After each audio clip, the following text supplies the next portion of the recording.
This week's edition of NJBIA's Minding Your Business is brought to you in part by AT&T, helping family, friends, and neighbors connect in meaningful ways every day.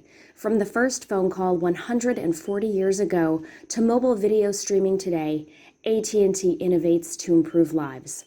And by New Jersey Business Magazine, providing the critical information needs for New Jersey's business community for more than 65 years.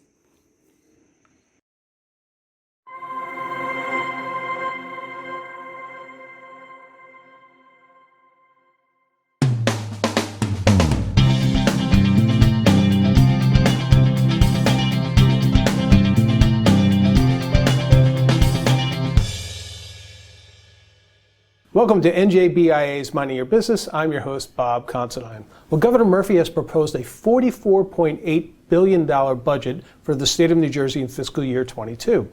Here to discuss the good, bad, and the otherwise is NJBIA Chief Government Affairs Officer Chrissy Buteas. Chrissy, thank you so much for being here. We know you're busy.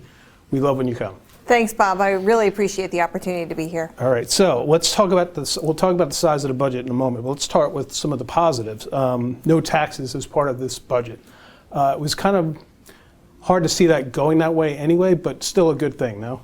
Absolutely. I mean, NJBIA has long said that we don't want to be an outlier when it comes to the taxation of our business community. Right. We have, one of the highest corporate business tax rates, highest personal income taxes, highest property taxes, all business taxes that our residents and businesses have to pay on a yearly basis, and to not have another tax increase to make us a further outlier, not just in the region but in the country, I think is certainly a positive message. All right, so another positive, a pension payment as part of this $44.8 billion budget, pension payment of $6.4 billion, the first full payment the state has made to the fund since 1996, and the largest ever. So good to see. Again, another positive step in the right direction.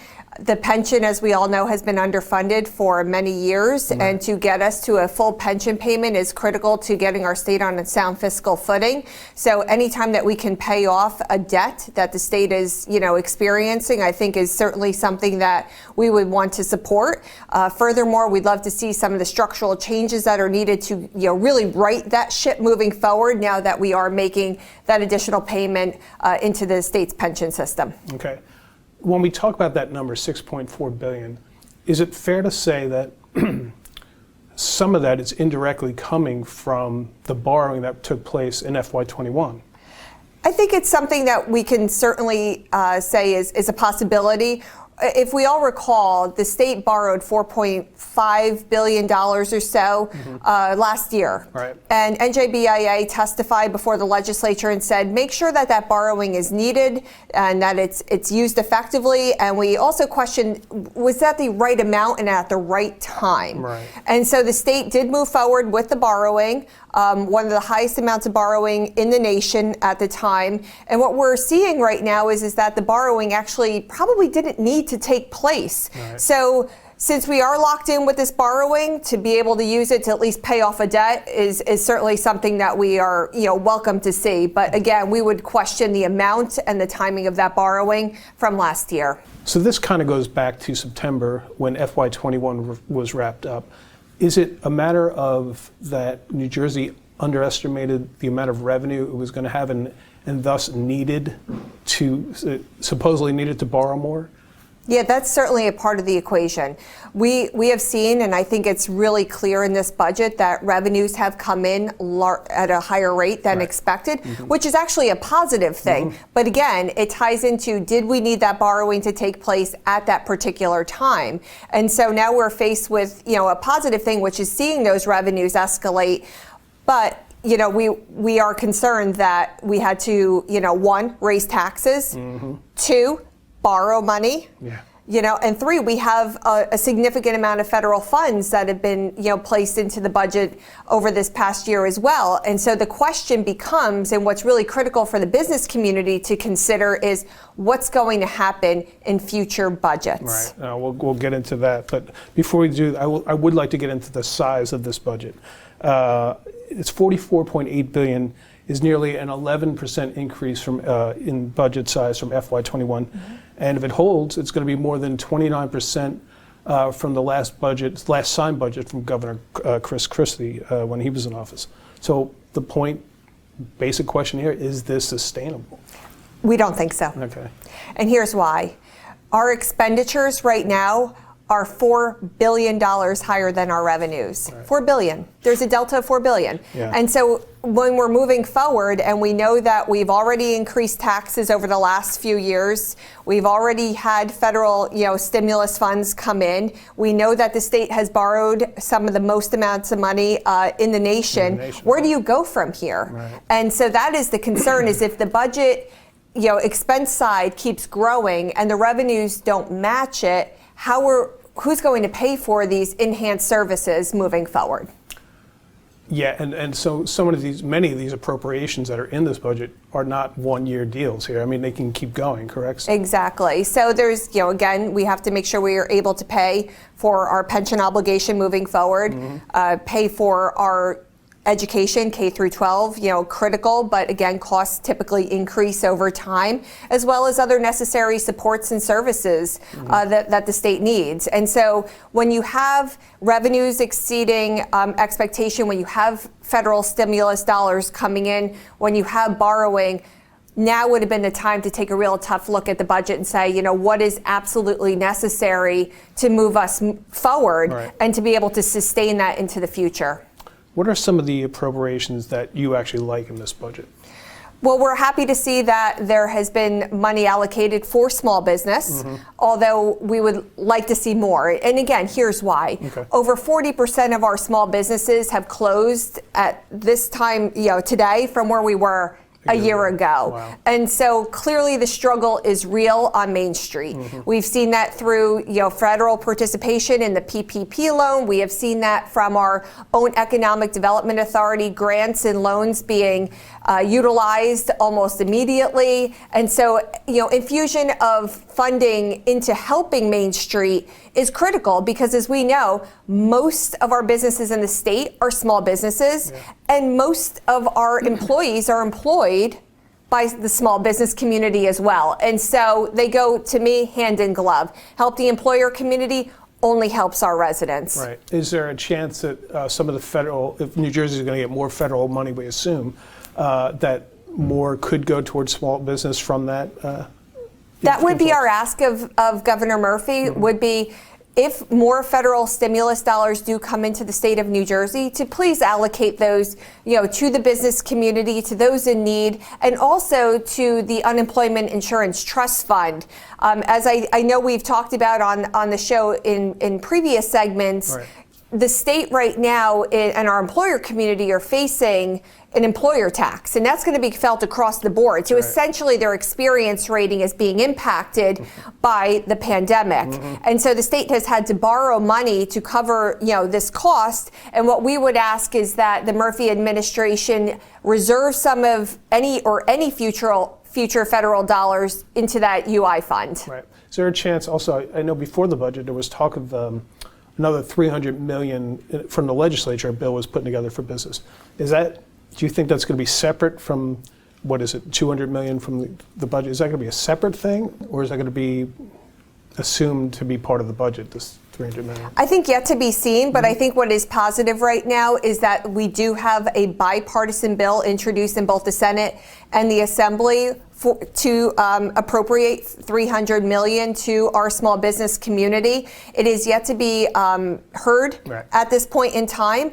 But again, bipartisan support, both houses, and the Murphy administration certainly knows that that piece of legislation is a priority of both the Senate and the Assembly, as well as the business community. So I would anticipate that being part of a much broader conversation as we head into the June 30th budget deadline.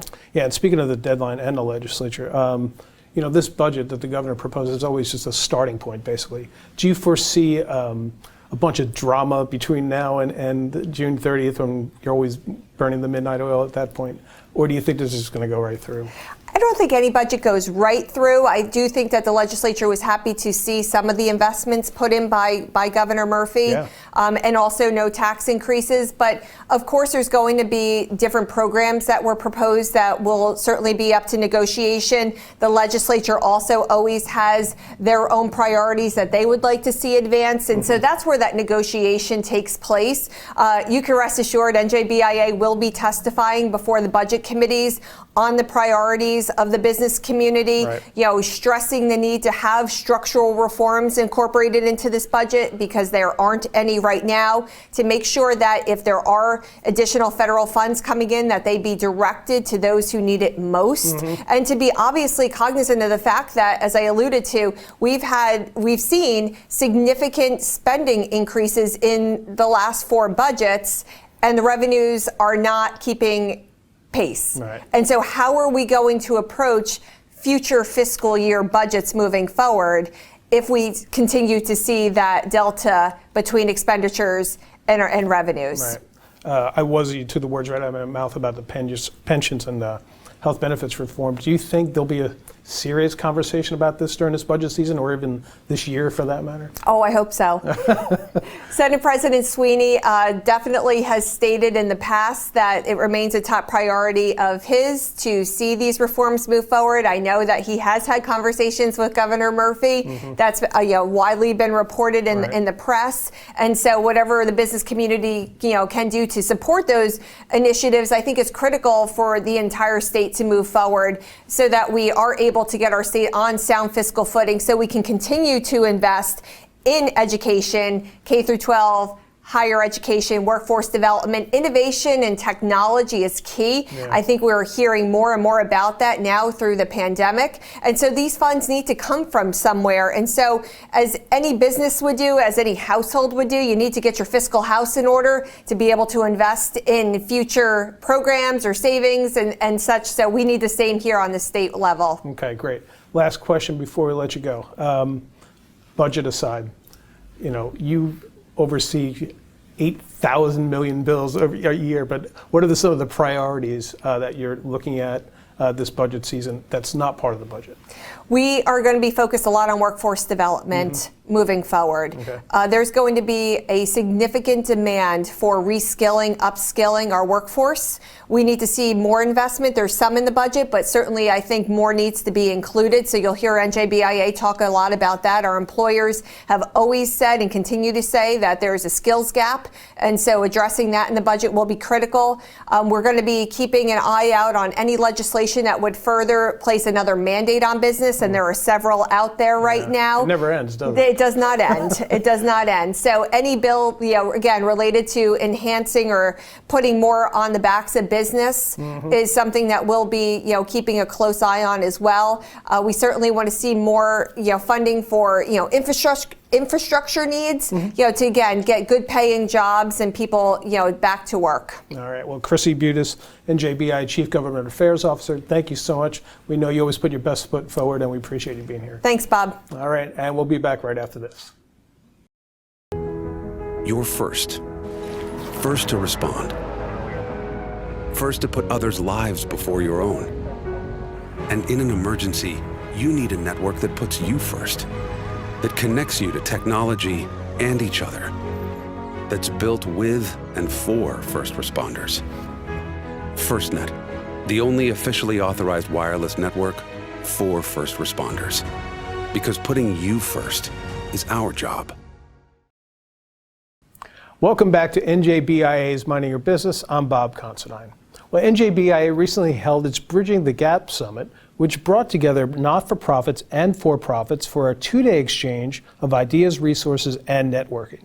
From the summit, we take you to a great conversation between NJBIA President Michele Siekerka and Alfa Demellash, the CEO of Rising Tide Capital. Have a look and a listen. What advice do you have for nonprofits as they're trying to open doors to for-profits? During this time, you can't just catch someone at an event and try to get a second of their time to introduce yourself. Do you have any tips?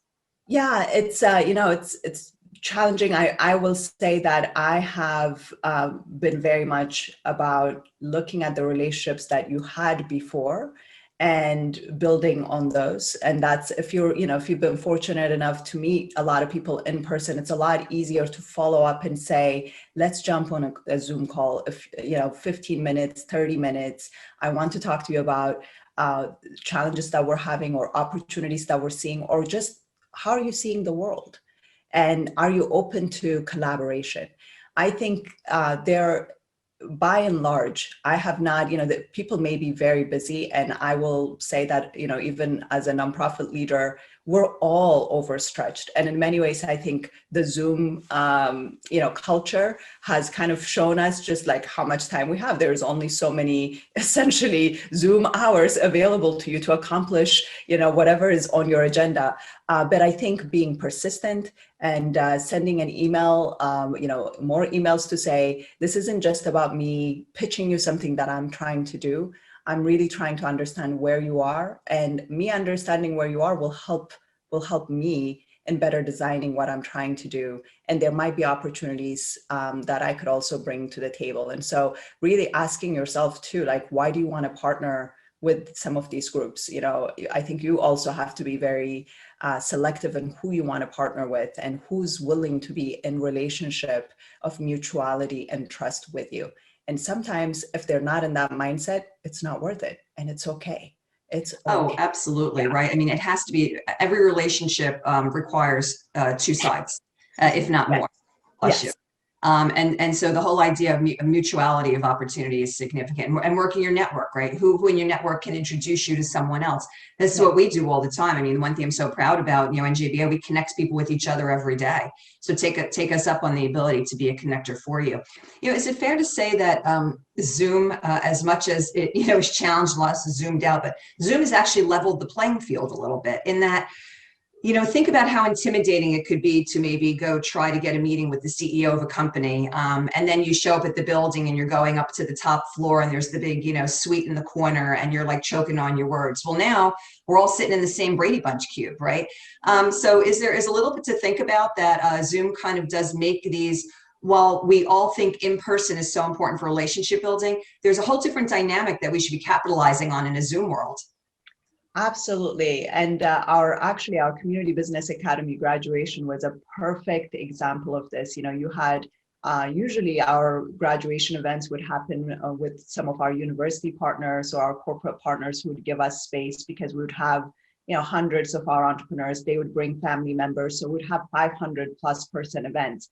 And the energy of that occasion is always something that just feeds us and makes everyone feel very special. We weren't sure how it would come about in a Zoom context, but I have to say it was absolutely one of the most beautiful occasions, because you had, our university partner who's, the president of New Jersey City University, who's, sitting at her kitchen table, trying to encourage all these hundreds of, entrepreneurs and people. And you had, our major corporate partner, JP Morgan Chase, and the, national lead for the small businesses also sitting in his attic, trying to encourage these entrepreneurs. So we're all from our attics and kitchen tables, and, we're speaking words, and there is something very humbling, something that is, like you said, equalizing about the condition we find ourselves in. And that, yes, we may be in different positions of authority, we may be in different socioeconomic circles, but that given the opportunity to be able to see each other in more human contexts, and not necessarily in our big buildings and these other intimidating spaces, was actually quite special. And I do agree that I think it offers us an opportunity to build relationships and collaboration in really special ways that I don't think any of us had imagined was possible. But this goes to, and this will be my last question, we'll round out with this, because I think this tells, really encapsulates who you are as a person, right? You have a mantra of don't settle for no. But can you explain for us in your mind what that means when you say don't settle for no? Yeah, I will even say, for the big things, and we started at the beginning with this, which is, anxiety and the feeling that you may want to pull back, or, and so just really kind of listening and always keeping, for me, what that means is always keeping my line around my purpose, why I think I'm on this planet, very clearly in front of me, because sometimes that no is not just coming from the outside, and it's not just about rejection from the outside that I'm, navigating. It's also internal. And I think that internal piece is the most significant. So if you're hearing yourself inside saying no or shrinking away, take the moment to create the space to say why. Is it because this is fear? Is it a fear of failure, or fear of rejection, or fear of judgment, or fear of abandonment? Or is it something that just is not right about what's in front of you, or the step that you should take, or your own, overextension of your core capacity? And so I think that inward journey is more important than ever before. And then once you're clear on the inner journey piece, and you get right your yes, and you get right your no, then it becomes about, is it about time? If it's especially in the external conversations that you're having, where are they? Who are you trying to get a yes from? And in the biggest sense, and this is where I'll end, which is when you hear about the trends and when you look at the data, and especially some of the hardest things we're grappling with as a nation, issues of inclusion and anti-racism, for example, that produces a lot of feelings of wanting to shirk away or to say no.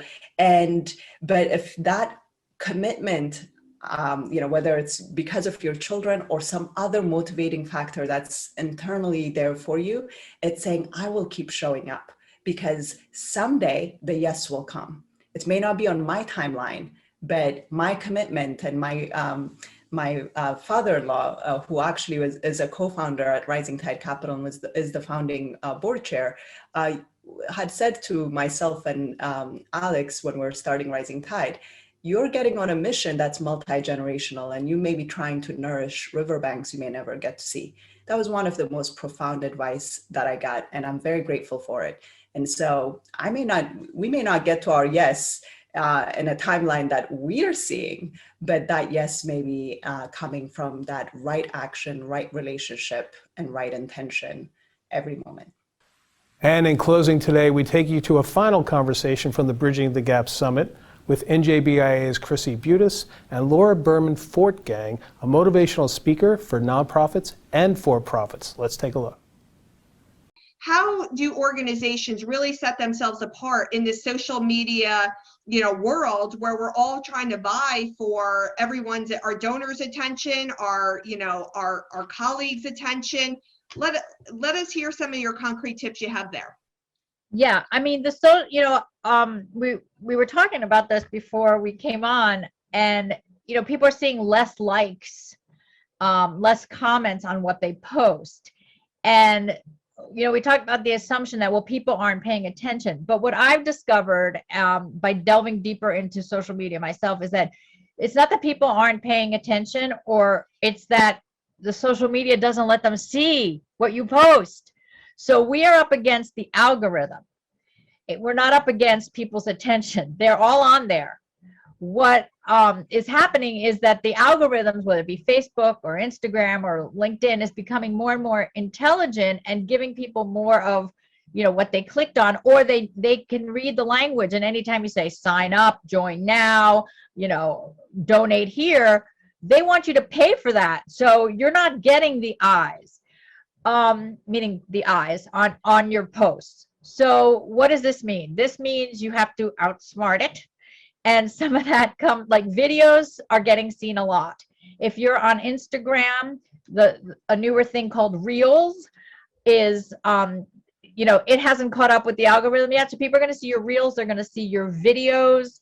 They're going to see the things that don't sell anything per se. And so you got to get smart about those. So whether it means getting a 20-something intern on your team, we cannot ignore that social media has gone beyond what most of us are capable of if we want that attention.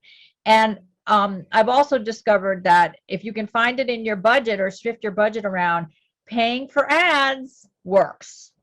Not doing them yourself, not boosting a post, those don't work. But having someone who really knows how to work the ads for your social media outlets pays off. So it's something to look at as a possible budget item moving forward. But you're up against the algorithm, not people's attention. So we need to outsmart that. Can you talk to us a little bit about how we still stay engaged as individuals moving forward? And if we kind of lost some of that gumption and drive, how do we get it back? I mean, it's easy when you're in a storm to just be reacting to the storm, right? We want to make sure the boat doesn't sink. We don't want the sails to fall off. And we forget that, we love the exploration, or we love the adventure of where we're headed. So it is always getting back to the mission and purpose, even having that be maybe a daily focus, even if you're having that many meetings, like, what's our why? Why are we doing this? And for each individual, I mean, whenever I work with individuals and with companies, I want to know, what is that core essence? Like, what are you built to do? Are you doing what you're built to do within your organization? Whether it be you're the person who communicates through writing, or you're the person with the big ideas, or you're the person who holds the team together. There's a very old book called The Mutant Message Down Under that I think is one of the best lessons in teamwork that I've ever read. And it wasn't meant to be a business book. There's a question as to whether it was a fiction book or not. The author will say it's fiction to protect the innocent, but it was basically a story of a businesswoman who gets kidnapped in the Australian outback and starts to live with a tribe of Aborigines. And so, like, she's literally in her suit, it turns to shreds, her stockings fall off. But what she notices about being in a tribe is that each person in the tribe doesn't have a name. The name of the book is The Mutant Message Down Under. Each person in the tribe doesn't have like a biblical name or a given name. Their name is their function in the tribe. So the peacemaker, the medicine woman, the songstress, the warrior. And I think it's such a great image for how we work together. Like, in lean times or crazy times, we all have to do everything to kind of keep the boat going. But when we can remember, like, what is my special sauce? Like, what is my thing that I do here, and why are we all doing it together? It helps you. It helps you get through the hard times. And also in this story, the tribe members, they don't have a birthday on a lunar calendar. Their birthday is when they've evolved to the next function in the tribe. And I think that is so critical to not lose sight of that, even in crisis, that each of us want to keep evolving and growing. So as leaders, how do we keep tapping the best in each of the people that we work with, even if they're evolving to the next level that they want to get to? So if we can touch that weekly, at least, even in a time of crisis, I think it helps remind us all why we're doing what we do. And so all of this requires change. And, as leaders in different organizations, we all know change can be extremely difficult. So how do you suggest our leaders encourage their employees to face this change head on, to embrace it, and to change, their whole way of doing things? Well, there's, one of the biggest things that people hate to do is change. So we run right up against one of the biggest, human dynamics, is asking us to do something that we don't know how to do or haven't done. And the reason why we resist change is because it's uncomfortable and it's painful, and at times, and humans avoid pain and seek pleasure, right? So anytime someone resists, realize that you are making them uncomfortable. So how do you help them bridge that gap? One adage that I swear by is that discomfort equals growth. So I often try to show people that, you might be uncomfortable. It means that something's being asked of you to grow. Mm-hmm. So, we're pro-growth, right? In humans and in our organizations. And also understanding that the way to manage change is to control what you can't control. Control what you can control, mm-hmm. and realize there's going to be so much out of your control, and not be stressing about that. Like, what can we control right now, right? Our behavior, our attitude, certain actions we can take, watching our budgets because the money is a question mark. So what can we control, and reframing the conversation about change from being an ugly thing to being a growth opportunity. All right, some great conversations there from NJBIA's Bridging the Gap Summit. We thank you for watching, and we'll see you next time on NJBIA's Minding Your Business.